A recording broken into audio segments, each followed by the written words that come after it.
So I'm here with Mary and Jamie, and my first question is for Mary. Can you tell us what inspired your book, Saved by a Song, and how long did it take you to write it? Well, thank you for asking about my book. The book took 6 years and one pandemic. Oh my goodness. Yes, it took a lot.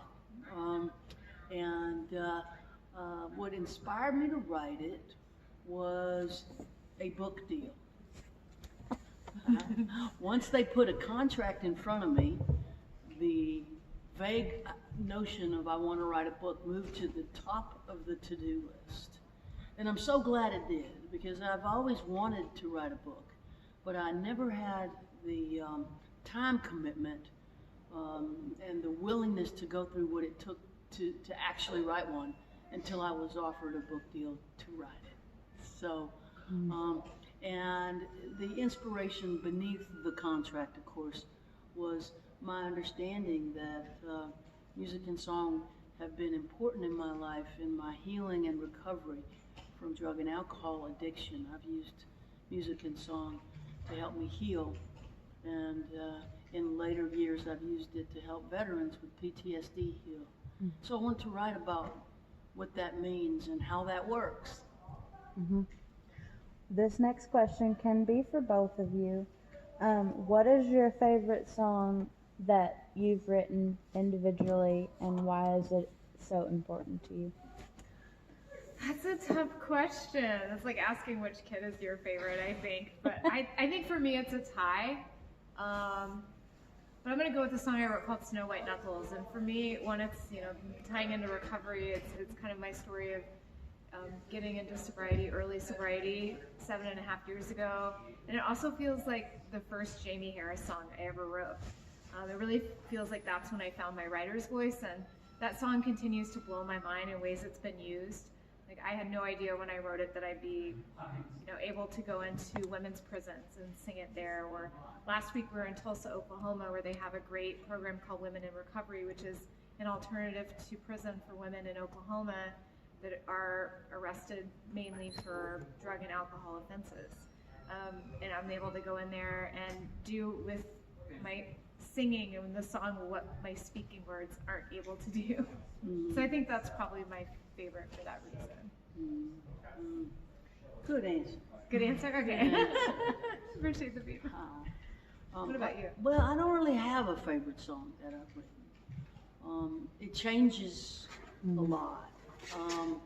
But I do feel as though some songs really go out in the world and are very surprising with the power that they have. And certainly Mercy Now is a song that I wrote that had far more power than I could have ever imagined. It's reached into the hearts of so many people and told them they're not alone. And I think that's important.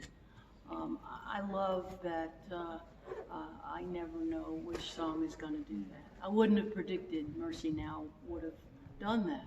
I thought it was a very personal song. And it turns out people everywhere have had similar struggles. And so I guess that's my answer. Well, my last question is for both of you. What are you looking forward to most about the show at the Alhambra tonight? I am just so grateful to be singing in front of people again and in 3D and that kind of magic that happens. And also, this is such a beautiful room. We got a wonderful tour before we even did sound check, and you can feel the history when you walk in here, and it's a beautiful thing to be a part of that history. As you can tell, I can't pick just one answer. I'm an A, B, and C person. But also, I think singing as a singer in this room is going to be really powerful tonight. I think so too. Maybe we can even get some folks to sing along. What do you think? We're gonna do the sing along tonight for sure. Okay. What I'm looking forward to tonight is connecting with the folks in these now empty seats and making them experience emotion and the sensation of knowing that they're not alone. I'm looking forward to doing what I know how to do, which is tell stories and reach into people's lives and insert a sense of connection. This is a perfect environment for that. It's built for that, and I'm ready to go. Well, thank you guys so much. Thank you. Thank you.